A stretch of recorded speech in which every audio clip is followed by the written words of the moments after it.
पिला माने किपरि अछ? आशा करे निश्चय भलरे थिबो। तेबे घरे रुह आउ सुरक्षित रुह। तेबे तुम मानकर तो पंचम श्रेणी रु षष्ठ श्रेणी हेलानी आउ किछि नुआ विषय सहित मध्य तुमे परिचित होइथिबो निश्चय। तेबे कुह तो पिला माने वर्षक केते मास आउ केते ऋतु? ठीक कहिच, वर्षक 12 मास आउ 6 ऋतु।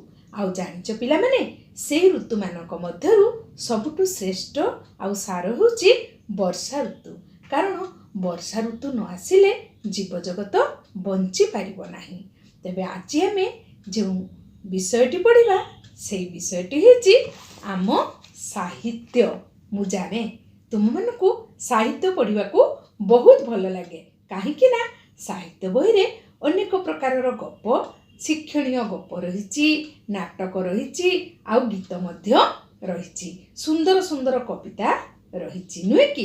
तेबे से आम साहित्य बहीर प्रथम कविता जार नाम होछि वर्षा, से वर्षा कविताटी को आज आमे पढ़िबा।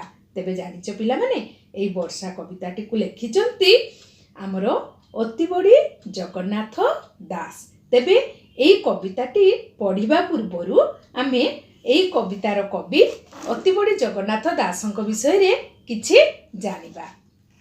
तेबे देखो पिला माने एटा होछि अतिबड़ी जगन्नाथ दासंकर चित्र। तो आंक विषय रे प्रथमे आमे किछि जानिबा, तापरे एई कविताटी को बोलिबा। कविताटी तुमे सुनि सारला परे घरे निश्चय तुमे एहाको बोलिबो आउ वीडियो करी मो एई षष्ठ श्रेणी व्हाट्सएप ग्रुप रे तुमे निश्चय छाड़िबो बोली मु आशा करे। तेबे चलो प्रथमे अतिबड़ी जगन्नाथ दासंक विषय रे किछि जानिबा। अतिबड़ी जगन्नाथ दास से पुरी जिला कपिलेश्वर ग्राम रे जन्म ग्रहण करथिले। तांकर पितांक नाम थिला भगवान दास एवं माता पद्मावती। से श्री चैतन्य देवंक संस्पर्श रे आसी वैष्णव धर्म रे दीक्षित हेले। से प्रत्येक ओडियांक घरे पढ़ा जाउथबा भागवत रचना करथिले। तुमे माने जानतो पिला माने आमर गाँ गहल रे भागवत टुंगी रहिछि, आ सेई भागवत टुंगी रे भागवत बोला जाए। एहा छडा से अनेक गुड़िए भजन जणाण रचना करथिले। तांकर भक्ति भावरे मुग्ध होई श्री चैतन्य तांको अति बड़ी उपाधि देइथिले। श्री चैतन्यक पंचसखा मध्यरे जगन्नाथ दास अन्यतम थिले। पुरी समुद्र कूल रे थिबा सात लहड़ी मठ तांकर आश्रम थिला। आउ एई वर्षा कविताटी ओडिया भागवतर 10म स्कंद 21 अध्याय रु आनीत। तेबे चालो पिला माने आज एई कविताटी को पढ़िबा। एमंते ग्रीष्म काल गला वर्षा ऋतु प्रकाशिला। सकल ऋतुंकर सार शस्य संपद मंचपुर।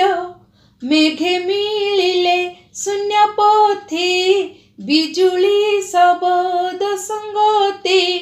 घर सबदे मेघमाल गर्जिण बर संति जल। प्राणी जीवन जल राशि करुणा चित्तरे बरसी। पृथ्वीर भी तेज ग्रासे तापित थिला अष्टमासे। जल पाइला तस चिते तपस्वी जनंकर मते। तपस्या फल जेन्हे पाई भुंजती अति सुखी होई।